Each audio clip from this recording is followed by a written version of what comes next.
के साथ हमारी मिसेज मेहता हैं। इनके मुख्य अरविंद से इनका पहले परिचय जान ले, उसके बाद मैं आपको बताऊंगा ये सेशन कैसा होने वाला है। I am Amisha Mehta, wife अपना।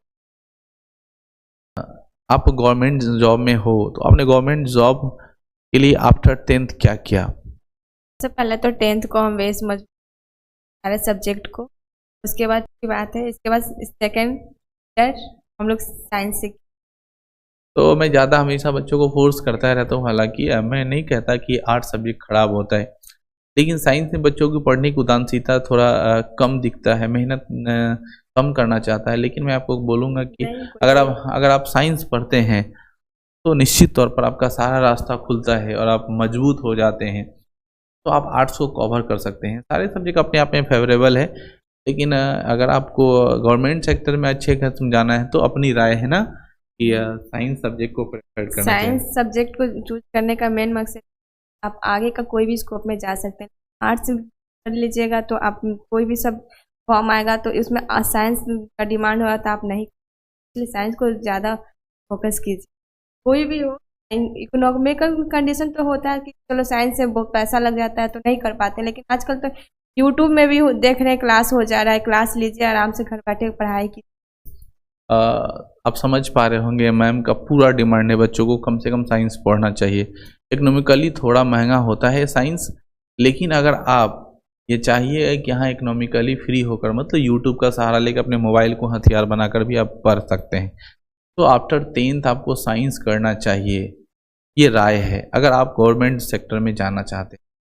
नेक्स्ट कि अगर आप गवर्नमेंट सेक्टर का एक बेहतर प्लान बनाते हैं, शुरू से ही अगर बनाते हैं कि हमको गवर्नमेंट सेक्टर में जाना है, तो क्या क्या करना चाहिए? 10th और या 12 को बेस मजबूत कर लीजिए, एनसीईआरटी पे के बायो आगे। अपर पोस्ट पे जाने के लिए हायर क्वालिफिकेशन की आवश्यकता होती है, तो निश्चित तौर पर आपको हायर क्वालिफिकेशन अचीव करना चाहिए। और आफ्टर इंटर ग्रेजुएट होने के बाद नहीं, जैसा कि मैम ने बताया कि आप सबको एनसीईआरटी को अपना बेस बनाना चाहिए। मैं शुरू से ही बोलता हूँ कि आपका बेस है एनसीईआरटी, तो आप सबको एनसीईआरटी बेस बना के पढ़ाई करना चाहिए। को हम लोग स्किप करते हैं। सबको बेस्ट ऑफ लक। उम्मीद करते हैं कि जो एग्ज़ाम बाकी है वो आप अच्छा करोगे। आप सबको बोर्ड की अग्रिम शुभकामनाएं। TRE4 की वैकेंसी आने वाली है। मैथ का बैच जो है वो जल्द ही लॉन्च होगा।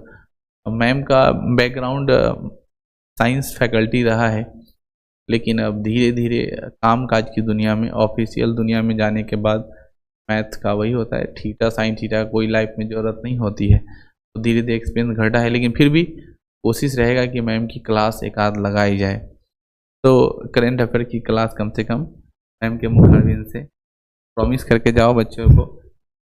हम करेंट अफेयर की क्लास जब भी छुट्टी होगी तो आप लोग डिमांडिंग है करेंट अफेयर की क्लास कम से कम।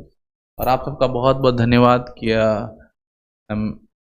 आपके साथ मैंने नाइंसाफ़ी किया, आप सबको मैं निमंत्रण भी न दे सका, लेकिन आपने बधाई मुझे ज़रूर दिया। आप सबका मैं कृतज्ञ रहूँगा और आप सबका प्यार देने के लिए बहुत बहुत आभार। Thank you. मैंने फिर से आपको कहा है कि एक बड़ी इवेंट की प्लान हो रही है और आप सब जरूर सादर आमंत्रित। बहुत बहुत थैंक यू।